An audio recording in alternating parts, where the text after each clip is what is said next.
Welcome to my channel. ఈ temple మధ్యమడుగు Shri Pabbathi Anjaneya స్వామి వారి temple. పూర్వం ఇక్కడ ఇద్దరు వ్యక్తులు బట్టలు ఉతుక్కునేవారు.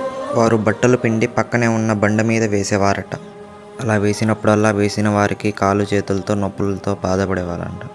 ఏమని ఒకసారి ఆ రాయిని పరిశీలించి చూస్తే స్వామివారి ఆకారం కనబడిందంట. వెంటనే తమ తప్పులను తెలుసుకొని ఆ విగ్రహాన్ని నిలబెట్టి దీపారాధన చేసి వారికి తోచిన పూజలతో అక్కడ దొరికిన సామాగ్రితో 4 గోడలపై కప్పు వేశారట. సరిగ్గా ఆ గోడలు లేకపోవడం వల్ల కప్పు కూలినా స్వామివారి విగ్రహానికి ఏం కాలేదట.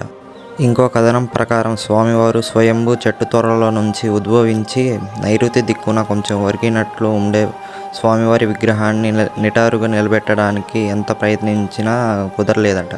ఈ స్వామివారికి 41 రోజులు నిష్ఠతో మాలధారణ చేస్తే ఎలాంటి కోరికలైనా తీరుతాయని నమ్మకం. ప్రతి సంవత్సరం కార్తీక మాసం మరియు చైత్ర మాసాల్లో వేలాది మంది భక్తులు హనుమాన్ దీక్ష స్వీకరిస్తారు. ఈ స్వామివారి గురించి అందరికీ తెలిసింది మాన్సింగ్ బావూజీ వల్ల. ఈ ఆలయంలో ఆ బావూజీ ఫోటో కూడా ఉంది. ఆ బావూజీనే ఆలయం వెలువైపున దున్ని ఏర్పాటు చేశాడు. ఆ దున్నిన అలాగే 365 రోజులు వెలుగుతూనే ఉంటుందని, అది స్వామివారి మహత్యం అని చెబుతారు.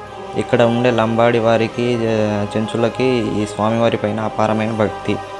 ఇక్కడ స్వామివారికి ప్రసాదంగా గోధుమ పిండితో బెల్లం ముక్కలు పగలగొట్టి ఆ రోటీని ముక్కలుగా చేసి, ముక్కలు చేసిన రోటి ముక్కలను బెల్లం ముక్కలను నెయ్యితో బాగా కలిపి ఆ ప్రసాదాన్ని స్వామివారి అగ్నిగుండంలో సమర్పిస్తారు. ఈ వీడియో మీకు నచ్చినట్లయితే లైక్ చేయండి, సబ్స్క్రైబ్ చేయండి, షేర్ చేయండి.